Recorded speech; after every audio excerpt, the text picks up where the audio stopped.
Good morning बच्चों, मैं Dinesh Kumar TGT physical education केंद्रीय विद्यालय पन्ना।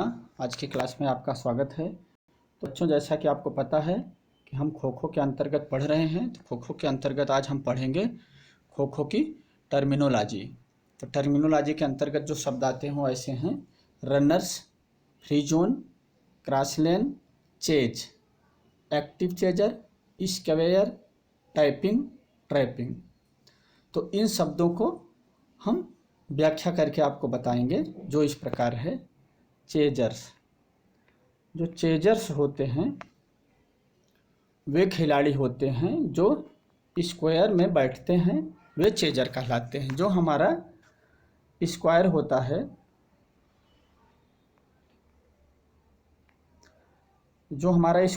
है, जो छोटा सा स्क्वायर होता है 35 सेंटीमीटर इंटू 30 सेंटीमीटर, उसमें जो खिलाड़ी बैठते हैं उन्हें चेजर कहा जाता है।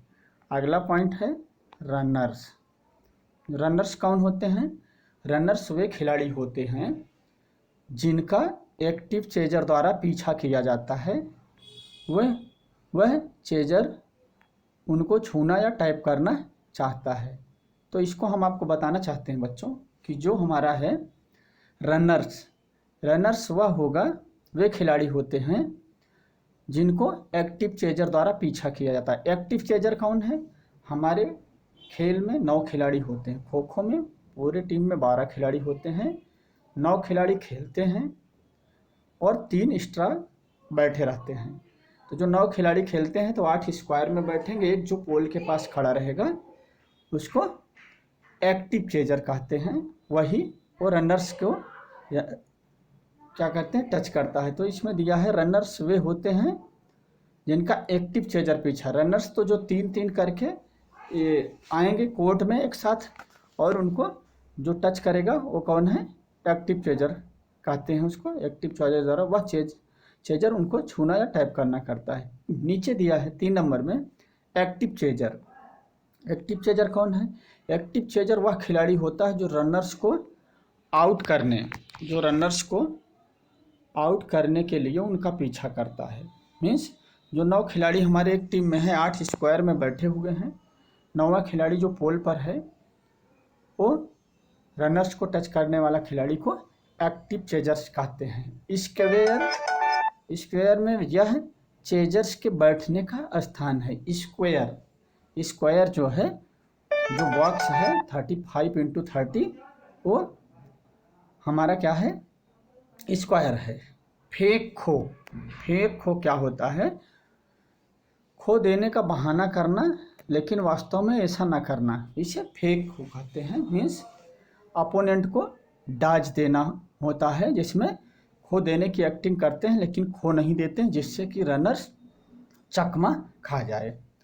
अगला पॉइंट है 6 number, extra period. Extra period में क्या है? नियमित समय तक गेम खेलने के बाद टाई को ब्रेक करने के लिए दिए गए समय को एक्स्ट्रा पीरियड, अतिरिक्त समय कहते हैं। एक्स्ट्रा पीरियड क्या है? जो नियमित समय में हमारे खिलाड़ी, जैसे 9-5-9 फिर 9-5-9 का खेल समाप्त हो गया और गेम बराबर है, पॉइंट्स दोनों टीम के बराबर हैं, तो उसको एक्स्ट्रा पीरियड दिया जाएगा। इसमें कहा गया नियत समय तक गेम खेलने के बाद टाई ब्रेक करने के लिए दिए गए समय को एक्स्ट्रा पीरियड कहते हैं। अगला पॉइंट क्या है? फीट आउट इस प्रकार से है: यदि साइड लाइन से बाहर के मैदान को रनर के दोनों पैर टच कर जाते हैं तो उस खिलाड़ी को बाहर कर दिया जाता है। फीट आउट उसे कहते हैं यदि साइड लाइन से बाहर के मैदान को रनर के द्वारा दोनों पैर टच कर जाते हैं तो उस खिलाड़ी को बाहर कर दिया जाता है, उसे फीट आउट कहते हैं। इनिंग्स जो है, रनिंग या चेजिंग करने के 9 मिनट के समय को इनिंग्स कहा जाता है। हमारी एक इनिंग्स कितने मिनट की होती है? 9 मिनट की। 9 मिनट की हमारी 4 इनिंग्स होती हैं, 2 हाफ होता है। जो इसीलिए पूछा जाता है खो खो कितने इनिंग्स का होता है? तो उसमें बताया जाता है कि 4 इनिंग्स 4 इनिंग्स का होता है, जिसमें एक इनिंग्स 9 मिनट की होती है। वो इनिंग्स में क्या कहा गया, रनिंग या चेजिंग करने के 9 मिनट के समय को ही इनिंग्स कहा जाता है। फ्री जोन, फ्री जोन यह वह एरिया होता है जहां रनर्स व चेजर्स दोनों किसी भी दिशा में जा सकते हैं। मीन्स फ्री जोन जो है वो फ्री, नाम से ही पता चल रहा है फ्री जोन, इसमें खिलाड़ी किसी भी तरफ मूवमेंट करता है, इसीलिए इसे फ्री जोन कहा गया है। यह वह एरिया होता है जहां रनर्स व चेजर्स किसी दिशा में जा सकते हैं।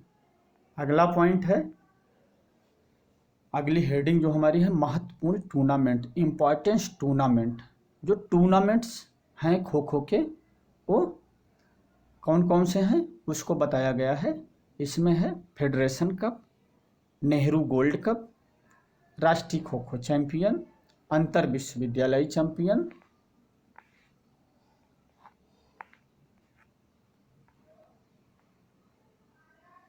तो इस प्रकार से खो खो के 4 टूर्नामेंट होते हैं। पहला है फेडरेशन कप, दूसरा है नेहरू गोल्ड कप, तीसरा है राष्ट्रीय खो खो चैंपियनशिप और चौथा है अंतर विश्वविद्यालय चैंपियनशिप। अब हम आपको यहाँ कोड दिखाना चाहेंगे, खो खो का जो कोड है उसको हम आपको दिखाना चाहेंगे। तो इस खो खो को कोड को आप देखेंगे, पूरा मेजरमेंट है इसमें, जो हमारा है 29 मीटर लंबा और 16 मीटर चौड़ा। तो जैसा कि कल हमने आपको बताया था कल के क्लास में कि इसमें क्या है कि चेंजेज किया गया है। जो 29 मीटर लंबा और 16 मीटर चौड़ा था उसको लंबाई में माइनस कर दिया गया है 2 मीटर। अब क्या हो गया है 27 मीटर गुणे 16 मीटर हो गया है। और जो हमारी फर्स्ट लेन आप देख रहे हैं यहाँ, ये जो आपको हम दिखाते हैं इसको, ये जो फर्स्ट लेन है पोस्ट आयत वाली लेन जिसमें लिखा है 2.75 मीटर, अभी इसको माइनस करके 1.50 मीटर किया गया है।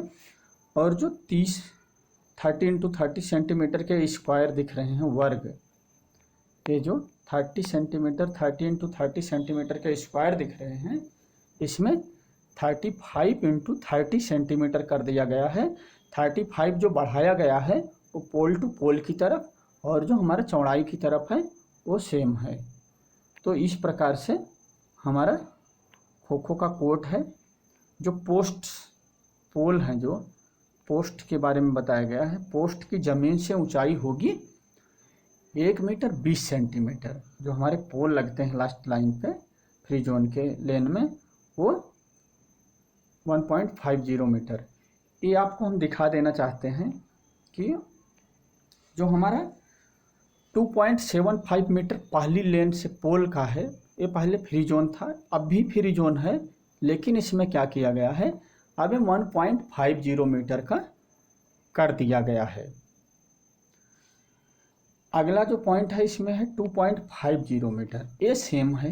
ये 2 पॉइंट पोल से पहली लेन जो है 2.50 मीटर की रहेगी, उसके बाद प्रत्येक लेन 2.30 मीटर की रहेगी। तो इस प्रकार से ये हमारा खो खो का कोड है। ये जो बॉक्स बने हुए हैं इसमें आप देख पा रहे हैं कि पहला बॉक्स जो है 1 मीटर गुणे 3 मीटर का, 1 मीटर चौड़ा 3 मीटर लंबा जो है वो प्रतिस्थापन खिलाड़ी के, प्रतिस्थापन खिलाड़ी मीन्स जो सबस्टिट्यूट हमारे 3 होते हैं इसी बॉक्स में बैठते हैं। अगला है जो 3 मीटर गुणे 2 मीटर आप देख पा रहे हैं, इसका क्या है, इसमें है स्कोरर, जो स्कोरर होता है उनकी चेयर होती है, वो बैठते हैं। अगला जो बॉक्स है 3 मीटर गुणे 2 मीटर का, रनर्स के लिए है। क्या है, रनर्स के लिए। इसमें रनर्स बैठते हैं। रनर्स वो जो 3-3 के सेट में बैठे होते हैं, इसीलिए इसमें बॉक्स बनाया गया है। पहले एक लेन, फिर दूसरे में रनर्स, तीसरा खाली। तो 3-3 का सेट इसी क्रम में बैठेगा और जैसे जैसे खिलाड़ी आउट होंगे उसी क्रम में जाएंगे। और ये दूसरी टीम के लिए प्रतिस्थापन खिलाड़ी, क्योंकि दोनों टीम में अलग अलग प्रतिस्थानापन्न रहेंगे एक रनर्स एक चेजर्स के। तो इस प्रकार से हमारा कोड रहा है। अगले पॉइंट में हम चलते हैं, जो हमारा है क्वेश्चन आंसर। क्वेश्चन आंसर के ऊपर हम बात करेंगे और इस प्रकार से कि हम क्वेश्चन आंसर के बारे में चर्चा करेंगे। तो आप देख रहे हैं यहाँ प्रश्न संख्या 1 है, चेजर्स किसे कहते हैं। तो चेजर्स वह होता, वर्गाकार में बैठे खिलाड़ियों को चेजर्स कहा जाता है। जो स्क्वायर्स है जिसमें बैठे रहते हैं खिलाड़ी, उसे चेजर्स कहते हैं। अगला पॉइंट है, खो खो के मैदान की लंबाई व चौड़ाई कितनी होती है।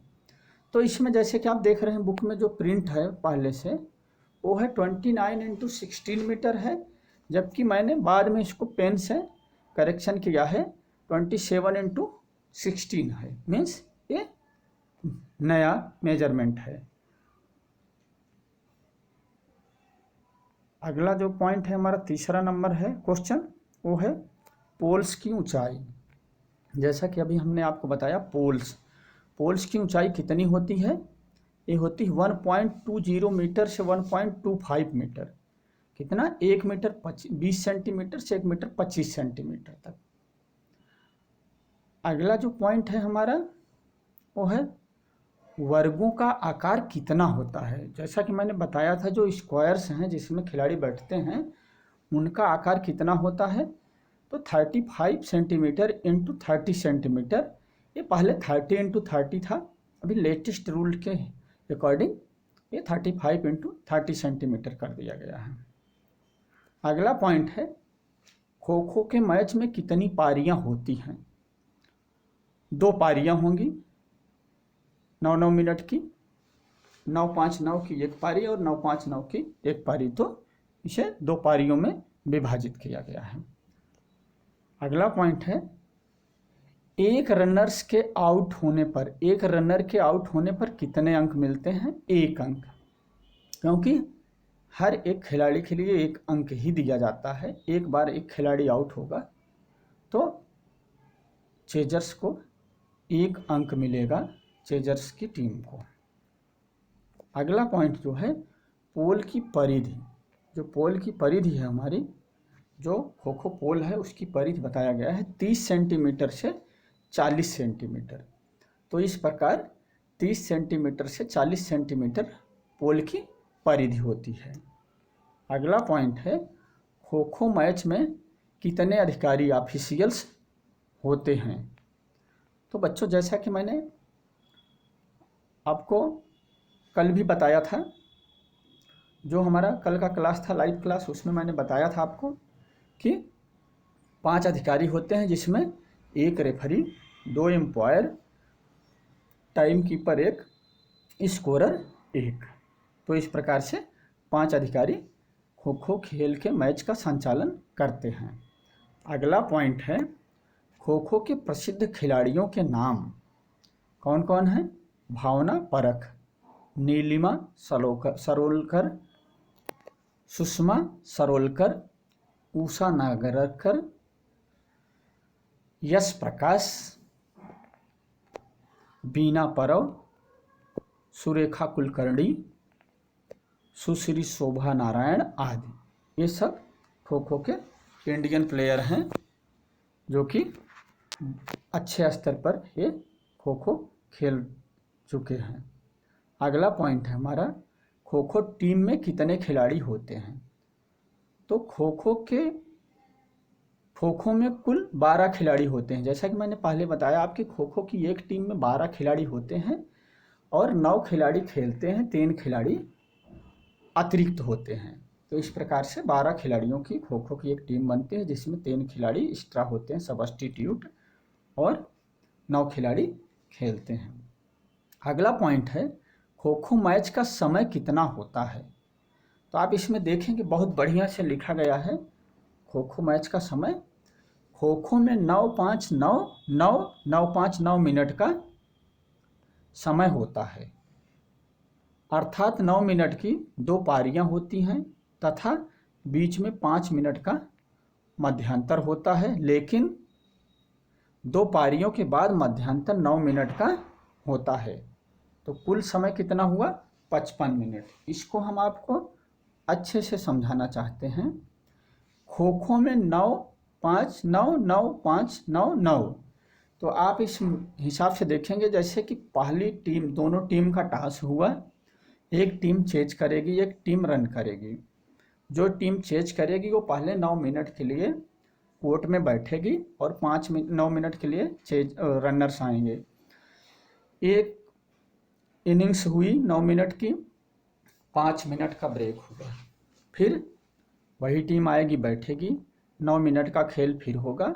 उसके बाद 9 मिनट का ब्रेक होगा, जो मध्यांतर होगा वो कितने मिनट का होगा 9 मिनट का, 9 मिनट का मध्यांतर होगा।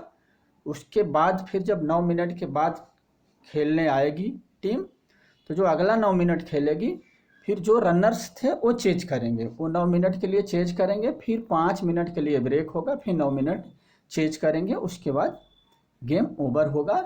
और फिर उनमें से जो सर्वाधिक पॉइंट गेन किए होंगे, जो सर्वाधिक पॉइंट मिला होगा जिस टीम को, वो टीम विजेता घोषित कर दी जाएगी।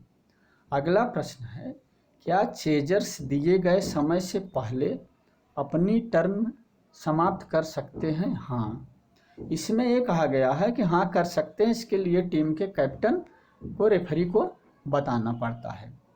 इसमें कहा गया क्या चेजर्स दिए गए समय से पहले अपनी टर्न समाप्त कर सकते हैं? हाँ कर सकते हैं, क्योंकि उसमें क्या होता है, एक तो ये हो सकता है कि अपोनेंट के पॉइंट्स बहुत ज़्यादा हो गए हों और उनको लगता है कि हम खेलने के बाद भी अचीव नहीं कर पाएंगे, या उसको मतलब वहाँ तक नहीं पहुँच पाएंगे। उस स्थिति में चेजर्स टीम के कैप्टन रेफरी को बता के टर्न अपनी समाप्त कर सकता है। दूसरा, उनके प्लेयर्स, जो चेजर्स टीम के प्लेयर्स हैं, वो इंजर्ड हो सकते हैं, इंजर्ड हो गए हों, इसलिए उनको सोच रहे हैं कि हमारे अच्छे प्लेयर इंजर्ड हो गए हैं तो हम इनको अच्छा पॉइंट नहीं कवर कर पाएंगे, इसलिए वो अपनी टर्न समाप्त कर सकते हैं। अगला पॉइंट है, यदि समय से पहले सभी डिफेंडर आउट हो गए हों तो क्या फिर से आना पड़ेगा? हाँ, वे फिर से उसी क्रम में आएंगे जैसे वे पहले क्रम में आए थे। इस प्रश्न का कहने का मतलब यह है कि सभी डिफेंडर, जो रनर्स होता है वो डिफेंडर होता है, क्योंकि जो चेजर्स होता है वो रनर्स को दौड़ाता है, तो रनर्स अपने बचने के लिए जो डिफेंड करता है उसे डिफेंडर कहते हैं। तो डिफेंडर के लिए कह रहा है कि 9 मिनट में अगर 9 खिलाड़ी आउट हो गए हैं, इसीलिए कहा है कि यदि समय से पहले सभी डिफेंडर आउट हो गए हों तो क्या फिर से उन्हें आना पड़ेगा? हाँ आना पड़ेगा, क्योंकि अगर 9 मिनट का खेल है, एक बार आए 3 खिलाड़ी आए आउट हो गए, 3 खिलाड़ी आए आउट हो गए, फिर 3 खिलाड़ी आए आउट हो गए, इस प्रकार से 9 खिलाड़ी आउट हो गए और टाइम है, तो फिर से वो 3-3 के सेट में आना शुरू कर देंगे। अगला पॉइंट है, यदि किसी कारणवश मैच बीच में ही स्थगित करना पड़े तो मैच का निर्णय किस प्रकार किया जाएगा? तो इसमें देखते हैं हम कि वही खेल अधिकारी मतलब कि जो अधिकारी खेल करा रहे हैं, वही खेल अधिकारी उन्हीं खिलाड़ियों का दोबारा मैच कराएंगे। अगर किसी कारणवश मैच स्थगित करना पड़ा तो निर्णय कैसे देंगे? वही खेल अधिकारी जो पहले करा रहे थे, वही खेल अधिकारी उन्हीं खिलाड़ियों का दोबारा मैच कराएंगे। यदि उसी सेशन में यह मैच कराया जाता है तो जो भी टर्न पूरी हो चुकी थी वही स्कोर माना जाएगा। इस स्थिति में केवल अधूरा मैच ही दोबारा कराया जाएगा। यदि मैच उसी सेशन में नहीं कराया जाता तो फिर पूरा मैच दोबारा करना पड़ेगा। खिलाड़ी व खेल अधिकारी भी अलग अलग हो सकते हैं। इनका कहने का मतलब यह है कि अगर किसी कारणवश मैच को बीच में स्थगित करना पड़ा तो निर्णय कैसे देंगे? अगर उसी दिन मैच कराया जाएगा तो जो पॉइंट पहले है उस पॉइंट के आगे से खेल शुरू होगा और जितने मिनट का खेल बचा रहेगा उतने मिनट का वही खिलाड़ी और वही अधिकारी कराएंगे। यदि मैच स्थगित हो गया, कुछ 1-2 दिन बाद या बाद में कराया जाएगा, फिर अलग अधिकारी हो सकते हैं, अलग खिलाड़ी भी हो सकते हैं, उस मैच को अलग से फिर से शुरू से कराया जाएगा। अगला पॉइंट है, खो खो में मूल कौशल कौन कौन से होते हैं, मेन टेक्निक्स जो है क्या क्या होती है। तो उसमें पहला है जो वर्ग में बैठना, जो चेजर्स स्क्वायर में बैठते हैं, ये पहला हो गया। दूसरा क्या है, डाइव लगाना, जो खिलाड़ी बैठे बैठे खो पाने के बाद डाइव लगाता है या दौड़ते समय खिलाड़ी को टच करने के लिए डाइव का सहारा लेता है। चैन बनाना, जो चैन बनाते हैं उसमें क्या है, चैन खो करते हैं, 1 2 3 4 ऐसे एक दूसरे को खो देते चले जाते हैं। वृत्त बनाना, वृत्त बना के खिलाड़ी को उसमें आउट करने की कोशिश करना। पोल डाइव, पोल को पकड़ के खिलाड़ी घूम जाता है, उसे पोल डाइव कहते हैं। अगला है खो देना, खो देना मीन्स खो जो दिया जाता है उसको, वह पोल से घूमना, पोल के पास से रोल करना या पोल टच करके ही घूमना। अगला पॉइंट है, यदि रनर्स के दोनों पैर सीमा से बाहर हों तो क्या वह आउट माना जाएगा। हाँ, जो डिफेंडर है अगर वो भाग रहा है, चेजर उसको दौड़ा रहा है, और रनर्स जो डिफेंडर है अगर उसके दोनों पैर सीमा रेखा के बाहर चले जाएंगे तो वो आउट माना जाएगा।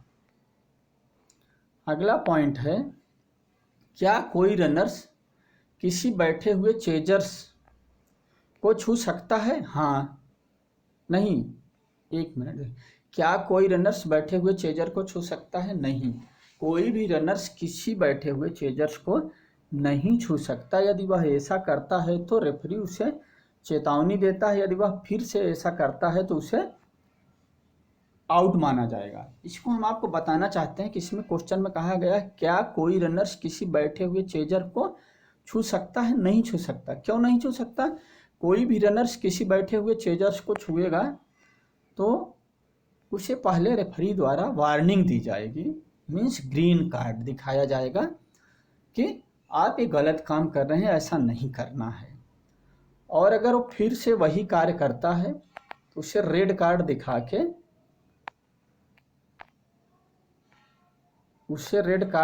के, फिर उस मैच से, उस पूरे मैच से उसे बाहर कर दिया जाएगा और उसकी जगह कोई सब्स्टिट्यूट नहीं आएगा और टीम उतने ही खिलाड़ियों से खेलेगी। तो बच्चों, आशा है कि आज की क्लास में आपको अच्छे से समझ में आया होगा और मैंने समझाने की पूरी कोशिश की है। तो इसको आप लोग अच्छे से पढ़ेंगे, समझेंगे। जो चीज़ नहीं समझ में आता है आप मेल में कमेंट करके पूछ सकते हैं या फ़ोन से पूछ सकते हैं। तो आज की क्लास यहीं समाप्त होती है। Thank you.